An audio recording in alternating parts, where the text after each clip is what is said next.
teka lang, Sen, isa pa po siguro ang, ayaw ko lang kung gusto niyo pong sagutin itong punto na ito. Kasi doon sa tagpo, nung matapos magsalita ang Pangulong Bongbong Marcos, naman paglabas ng pinto nung plenaryo, kayo po ang nabungaran ang sabi pa naman doon sa mga balita at yung kasama niyo po sa senador, yun daw pong Duterte Black, kasama daw po kayo doon ay hindi pupunta doon sa zona ng Pangulo. Pero ano daw ba nangyari? Ba't nandun kayo? Mukhang ang Pangulong Bongbong pa po ay yumakap ata sa inyo at mukhang nag-appreciate pa sa inyo, Sen. Ano ba talaga nangyari? Sino ba yung nagsabi na ang Duterte Black ay hindi pupunta? Wala akong alam doon. Ang sabi ho ni Senadora Aimee, nagsalita ata, iba pang mga miyembro po ng Duterte Black. Una, Sen, kayo ba kinukonsidera nyo yung sarili na miyembro kayo ng Duterte Black? Hindi ako PDP laban Ayun! Alam niyo naman na nung nangampanya ako, maski na nung 2022, adapted lang ako. Yun, opo. Kaya hindi ko alam kung bakit nila sinasabing Duterte Black ako. Opo. Napagkakamalang kasi tayo na Duterte Black. Kasi nga nilalaban naman natin ang mga karapatan kahit sino. Nagkataon lang na ang karapatan naman ng mga Duterte, kailangan din nating ibigay yung due process para sa kanila. Napagkakamalan tayo na meron tayong kinikilingan. Hindi. Mapapansin mo sa lahat ng galaw natin, sa lahat ng action natin, palaging yung batas ang gusto nating ipairal.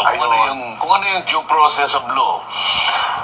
Palaging gano'n siguro dahil sa pagiging abogado ko, yung nakikita ko, yung kahit sino, kalaban mo siya o hindi, ibigay mo yung para sa kanya na nakatalagang karapatan sa ilalim ng mga batas natin.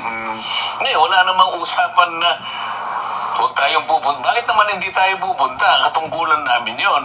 At totoo yan, bago kami ma-organize, nakapagboto na kami nung umaga, bago kami nag-iwa-iwalay, itutuloy natin ang ating alas 4, pero doon na tayo pumunta sa Batasan Complex para ganapin natin ang ating constitutional duty na inihalal na senador ng ating mga mamamayan, pakinggan natin ang ating Pangulo. Yung katungkulan namin, constitutional yun Yun ang dapat na maintindihan ng ating mga kababayan. Huwag po kayo makikinig kung kani-kanino na gumagawa po ng usap-usap, kaya lalo pong namamali yung iba. So tama pala yung paliwanag natin ng isang araw, Nelson, na kasi sabi nga, Duterte Black. Sabi ko, hanggang ngayon po, hindi ko naman kinukonsidera kayo bilang Duterte Black, bagamat adapted kayo ng PDP laban. Kahit siguro palagay mong Duterte Black ako, pupunta pa rin ako kasi nagsuspindi lang kami ng aming sesyon Pagkatapos naming bumoto ng speaker, tayo ng presidente ng Senado, ang usapan, magre-resume ang ating session at 4 o'clock this afternoon. But we will converge in Batasang Pambansa in time to hear the message of the President. Kasi nakalagay sa Constitution dyan. Katungkulan ng bawat senador na pumunta doon. Ngayon, kung ang mga kasama ko, halimbawa, ay hindi pumunta, sila po ang may kagustuhan nun. At sila po yung makapagpapaliwanag kung bakit hindi sila nakarating yung araw na yon. Ngayon, tungkol naman doon sa pinati ako ng Pangulo, tagbatihan kami, palagay ko naman isang bagay na hindi dapat ipagtaka ng kahit sino man. Senador naman ako. Ayun. So, maliwanag, di ba, na itong si dating congressman, ngayon ay senador, Marcoleta, ay hindi po talaga solid pro Duterte. Ayan ang aking masasabi. Dahil nga po, siya gitna lamang. Naalala po ba ninyo, 2022, kumandidato siyang senador, di ba siya po ay kasama sa Uniteam? Pero siya po ay umatras sa pagkandidato bilang senador at tinanggap niya yung nomination sa Congress bilang party list yata representative, di ba? So, etong si Senador Marcoleta, nako eto kung pagpapatuloy po niya ang ganyan na porte ang ganyan na kumbaga personalidad sa Senado. Aba, nagsisisi ko kung bakit hindi ko siya binoto.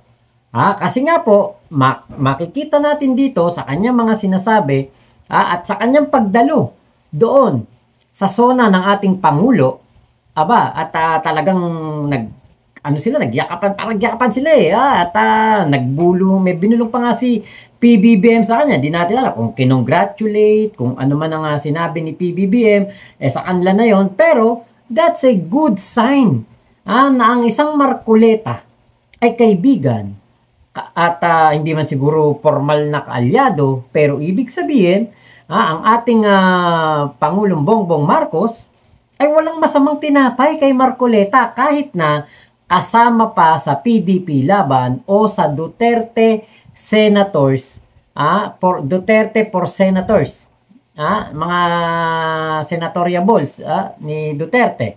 Etong si Marcoleta, okay lang kay PBBM. Saka alam niyo po, kilala naman natin ang ating Pangulong Bongbong Marcos na pagkatapos ng eleksyon, wala na pong, ala nang ano sa kanya tapos na yung pamumulitika. Kita niyo naman, PBBM and Yorme Isko Moreno, di ba? Napakaganda ng kanilang pagtutulungan ngayon, samahan ngayon. Diba nakikita natin sa ilang mga event si Yorme ay kasama o dumadalo sa mga event na nandiyan si PBBM at ina-acknowledge ni PBBM si Yorme Isko Moreno. Diba napakalaking tulong ng isang Yorme sa Maynila para kay PBBM. At si PBBM ay malaki rin po ang tinutulong sa Maynila. Bakit? Ang Maynila ay ang mukha ng Pilipinas. Diba kapag pangit ang Maynila, pangit ang buong Pilipinas. Yan ang magiging yan ang salamin ng Pilipinas, diba? Kumbaga yan yung ating capital city. Siyempre kapag napangitan ng mga turista sa Maynila, iisipin nila pangit na ang buong Pilipinas, diba? Ngayon dito kaya Senator Marcoleta, di ba? Kung ganyan ang magiging trato ng ating Pangulong Bongbong Marcos sa kanya at siya po ay kumbaga magpapatuloy ang ganitong sitwasyon kaya Senator Marcoleta. Ito po ay isa ring magandang senyales na ang atin pong Pangulong Bongbong Marcos ay merong kasangga. Hindi man kaalyado, hindi man kumbaga 100% na kumbaga matatawag natin na solid na pro BBM si Marcoleta, di ba? Yung pong magkaroon lang siya ng kasangga, magkaroon siya ng kumbaga maituturing na kaibigan sa Senado, isang malaking bagay na po 'yon.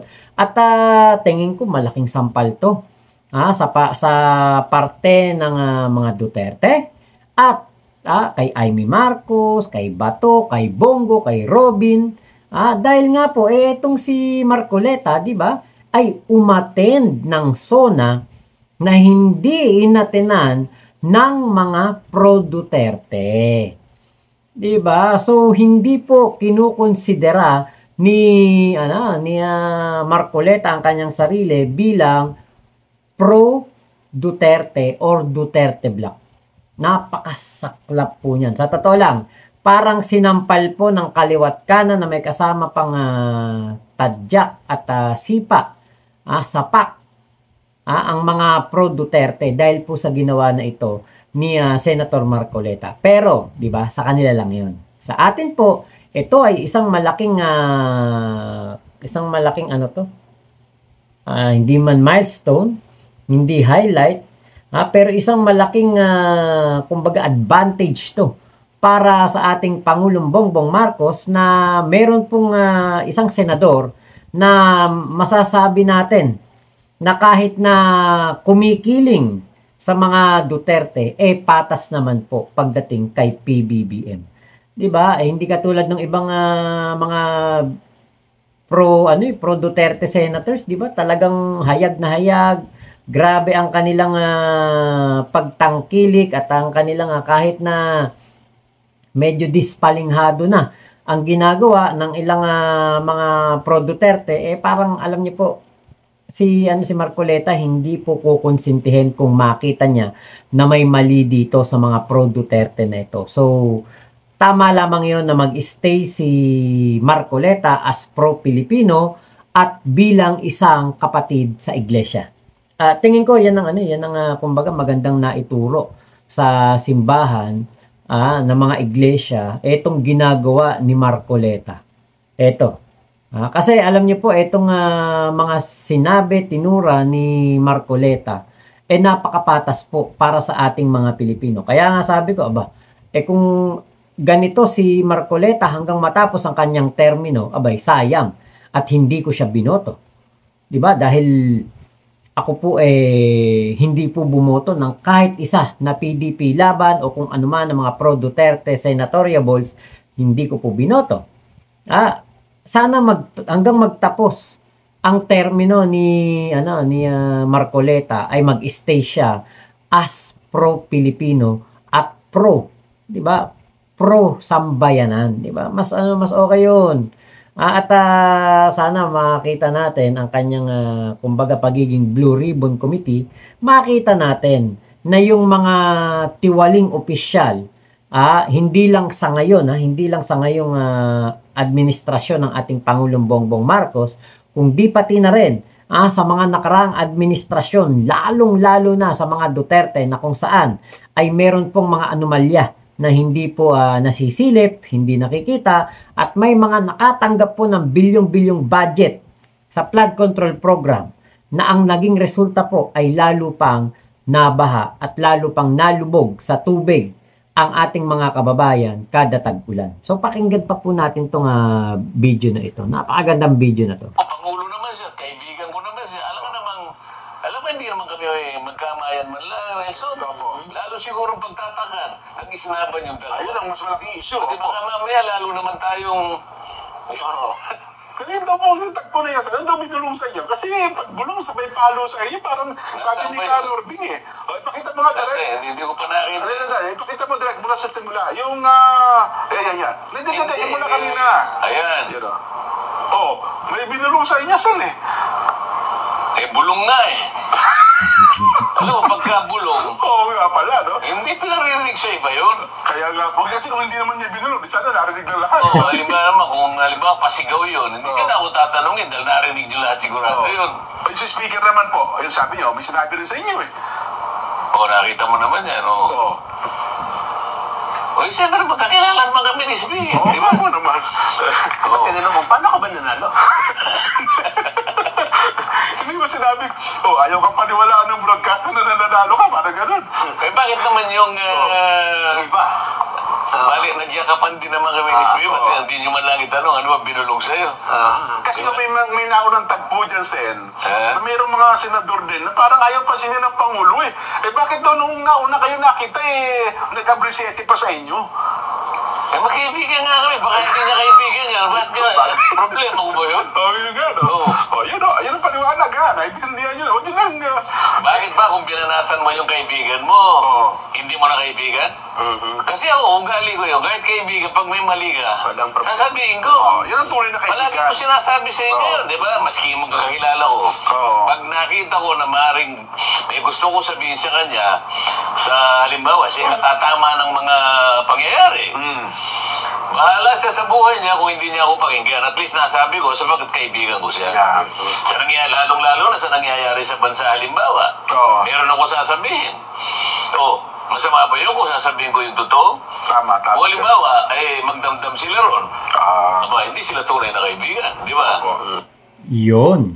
Di ba? Hindi sila tunay na kaibigan kung magdadamdam ang mga Duterte o ang mga tinatawag na Duterte Block dito po sa Senado kung dadamdamin nila ang ginawa ni Senator Marcoleta na pumunta sa SONA tapos parang nakipagbiruan pa kay PBBM, di ba? Nako, parang magkakaroon ng alam niyo, actually negative talaga to sa mga DDS. Parang alam niyo meron ako mga nakikita nga parang inaayawan nila si Marcoleta ngayon. Parang sinasabi ginamit lang daw si Digong. 'Di ba? Alam niyo po ba, merong sinabi si Digong patungkol kay Marcoleta? Alam niyo po ba? Ito. Papakita ko sa inyo. May sinabi yan si Digong patungkol kay Marcoleta dahil patungkol po dito. Ito. Para mapanood niyo po. Okay, ito po. Ito po yung sinabi ni okay, ito. Ganda na sinabi dito ni Digong patungkol kay Marcoleta. Ito. Ito yung sinabi para marinig ninyo. Mga kababayan, ipagpatuloy natin ang suporta kay Senator Marcoleta. Tawagin ko na lang Senator. Gusto ko siya talagang maging senador. Tulungan natin siya, mabait, matalino, integrity. It's very important. Pati may mas bright sa akin yan. Sa totoo lang. Mabuhay. Marcoleta, iboto ninyo. Di ba? Narinig niyo naman, si Digong mismo nagsabi, mas bright sa kanya si Marcoleta. 'Di ba? Mas matalino kay Digong. Actually, ako naman tingin ko matalino din naman si Digong, 'di ba? Siguro matalino sa kalokohan, matalino sa paninindikato. Ewan ko kung ano ang kinatalino niya. Mas matalino daw si Marcoleta sa kanya. Siguro tingin ko mas matalino dahil kung ngayon na si Marcoleta, di ba, tapos na ang pamumulitika, tapos na ang mga bangayan, tapos na ang mga pakikipagsiraan. Di ba? Trabaho na. Yan ang, alam niyo po ang ating Pangulong Bongbong Marcos, yan ang nagustuhan ko sa kanya. Trabaho na. Pagkatapos ng eleksyon, trabaho. Pagkatapos ng mga bangayan, trabaho na. Kumilos na tayo para sa ating mga kababayan. At yan ang ginagawa din ni Marcoleta. Kaya nga po, kung ipagpapatuloy niya to hanggang matapos ang kanyang termino, pati dalawang pa ako, isasaludo ko na kay Marcoleta hanggang siya magtapos ang kanyang termino sa 2031. At kung sakali na magpatuloy itong ganitong klase ng ginagawa ni Marcoleta for a senator, 'di ba, na patas lang, walang bias, walang kumbaga walang kinikilingan, kapag mali si PBBM o makita niyang meron siyang nakikita mali kay PBBM, sasabihin niya. Kung may makita rin siyang mali kay Sara o sa mga Duterte Black senators, 'di ba? Hanggang 2028, hanggang 2031, baka po maisipan ko pa na iboto ko na rin siya sa 2031 at ikakandidato ko pa. Susuportahan ko pa, ipapakita ko pa, ipopromote ko pa kung ipagpapatuloy po niya ang pagiging pro-Pilipino. Syempre alam niyo naman po ang ating mga kapatid na iglesia.